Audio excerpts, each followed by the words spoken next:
Ogan Komering Ulu menjadi mencekam dan dalam hitungan jam, 8 orang langsung diamankan.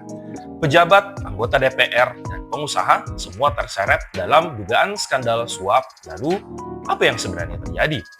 KPK kembali membuktikan tajinya operasi tangkap tangan dilakukan di Kabupaten Ogan Komering Ulu, Sumatera Selatan. Hasilnya, 8 orang ditangkap termasuk pejabat dinas PUPR dan 3 anggota DPR.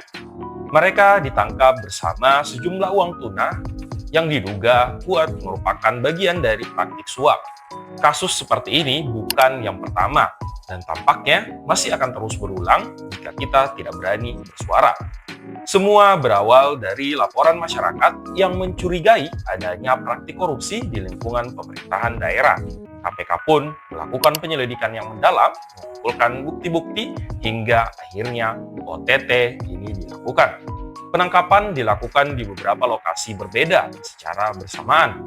Modus yang digunakan pun masih sangat klasik. Proyek infrastruktur dijadikan alat untuk memperkaya diri. Ada dugaan pengaturan tender, suap kepada pejabat, hingga pemain anggaran daerah. Ini adalah bukti bahwa uang rakyat yang seharusnya digunakan untuk pembangunan justru dikorupsi oleh para pejabat. Korupsi bukan sekedar kejahatan keuangan, tapi kejahatan kemanusiaan. Setiap rupiah yang dikorupsi berarti ada sekolah yang tidak terbangun, ada jalan yang tetap rusak, ada fasilitas kesehatan terbengkalai. Uang yang seharusnya untuk kesejahteraan rakyat justru masuk ke kantong para pejabat yang tamak. Bayangkan kalau proyek infrastruktur yang seharusnya berkualitas justru dibuat asal-asalan karena ada dana yang dikorupsi.